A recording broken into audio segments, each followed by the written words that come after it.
The Vanished Bride Price. In the late years of the Northern Song dynasty, there lived a young scholar named Lin An. He was bright, handsome, and deeply learned.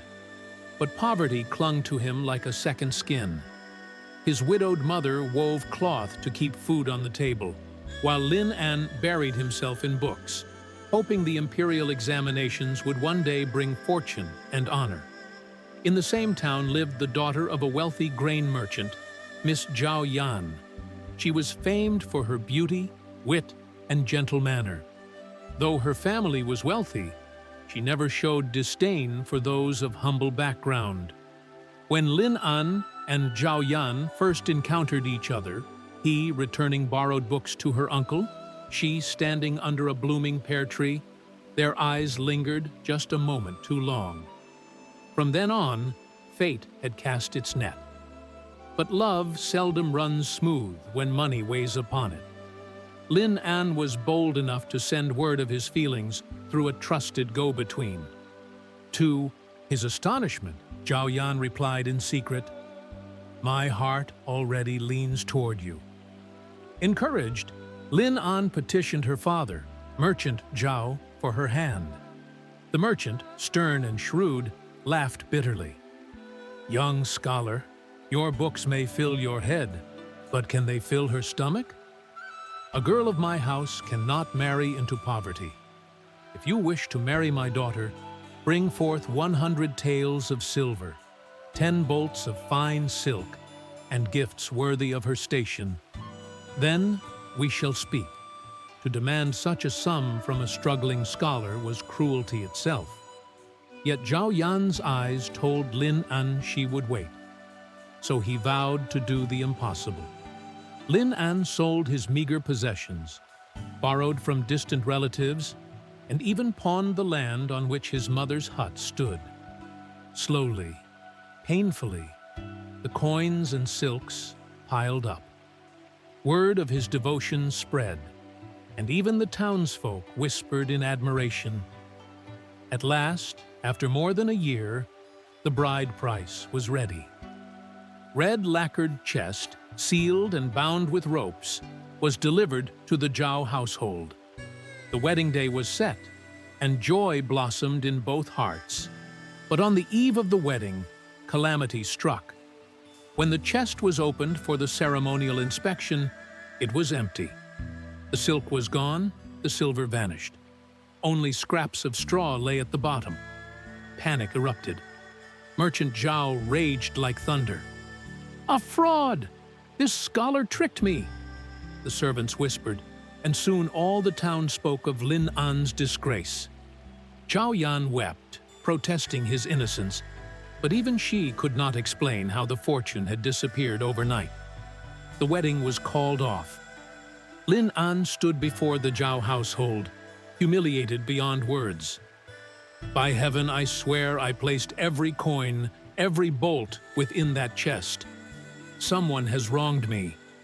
But his pleas fell on deaf ears. Merchant Zhao, fearing ridicule, quickly arranged for his daughter to wed a distant cousin of higher means. Zhao Yan, powerless, could only send one last secret message to Lin An. "Do not despair. I believe you, yet belief could not overturn ruin." Lin An's reputation was shattered. Debtors hounded him for the loans he had taken. His mother grew frail with sorrow. For a time, he even thought of throwing himself into the river. But one night, while staring at the moon's reflection, he clenched his fists. "If I abandon truth, then the thief has won. I will not rest until the mystery is laid bare." So he began to investigate. He questioned every porter who had carried the chest, every servant who had touched it, every craftsman who had built it. At first, nothing seemed amiss. Then he noticed one detail. The ropes that bound the chest had been tied in a peculiar sailor's knot, though the porters swore they had only used a simple binding. Suspicion stirred. Lin An traced the knot to a local boatman known as Han Gui, who often lingered near the Zhao warehouses. Under pressure, Han Gui admitted that he had been hired by a cloaked man whose face he never saw to loosen the ropes and reseal them after removing certain goods. The description was vague, but one clue stood out. The cloaked man wore a signet ring with the emblem of a crane. Lin An's heart pounded. He had once glimpsed such a ring on the finger of Zhao Yan's cousin, the very man her father now intended her to marry. Lin An's suspicion burned like a hidden flame, but he dared not accuse Zhao Yan's cousin outright. The man, Zhao Kun, was rich, well-connected, and already favored by Merchant Zhao as a son-in-law. A rash word could bring disaster upon Lin An. Instead, he waited. He shadowed Zhao Kun's movements in secret, sometimes sleeping hungry in alleyways just to keep watch. One evening, by the riverside, Lin An saw Zhao Kun slip into a tea house and meet with none other than Han Gui, the boatman. Through a cracked window, he overheard their hushed conversation.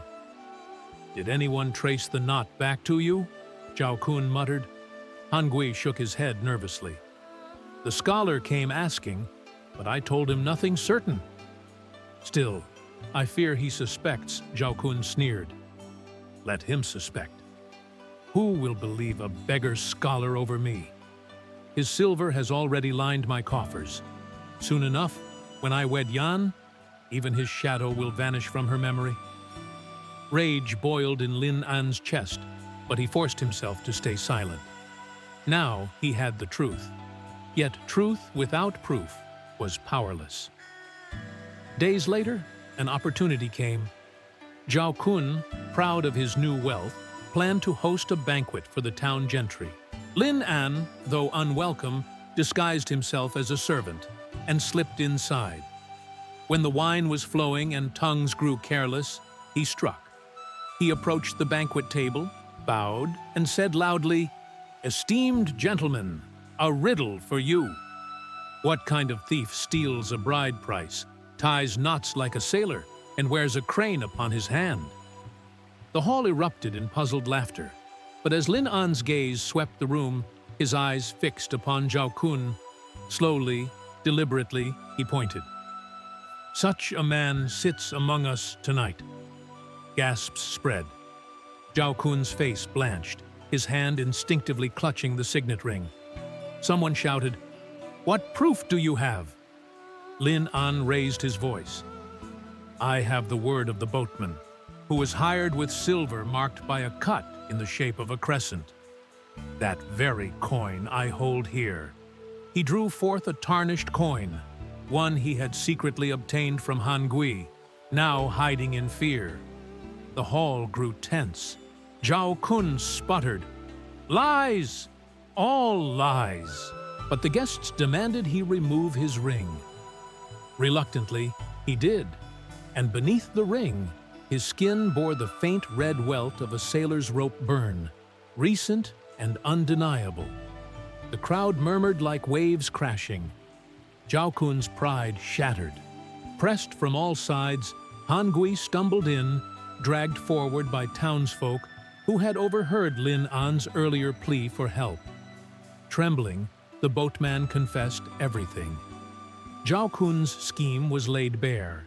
He had plotted to steal the bride price, ruin Lin An's name, and force Zhao Yan into his arms. Merchant Zhao, humiliated before the entire assembly, collapsed in shame. Zhao Yan, who had been kept in her chambers, rushed in at last. Tears glistened as she turned to Lin An. "I knew you were innocent. Heaven has cleared your name." Merchant Zhao, humbled and defeated, bowed low to Lin An. "Scholar Lin, I wronged you grievously. You proved not only your love, but also your wit and perseverance. If you still desire it, take my daughter's hand." The hall erupted in applause, but Lin An, though his heart surged with joy, spoke firmly. "Marriage is not a prize to be won through exposure of another's crimes. I ask not for reward, only for the chance to continue our bond in truth. Zhao Yan's hand slipped into his. Her silence was answer enough. The wedding took place weeks later, modest, yet filled with genuine warmth. The townsfolk, once doubtful, now hailed Lin An as a man of both love and honor. Zhao Kun, disgraced, left the city in exile, his wealth seized to repay Lin An's debts. As for Lin An, he resumed his studies with renewed vigor. When he finally passed the imperial examinations, he entered government service not as a man chasing fortune, but as one who had learned that justice, like love, must be defended, even when the world conspires against it. And so, the tale of the vanished bride price lived on in the town's memory. Parents told their children, "Silver may vanish, but truth will not. And love, when tested, shines brighter than gold."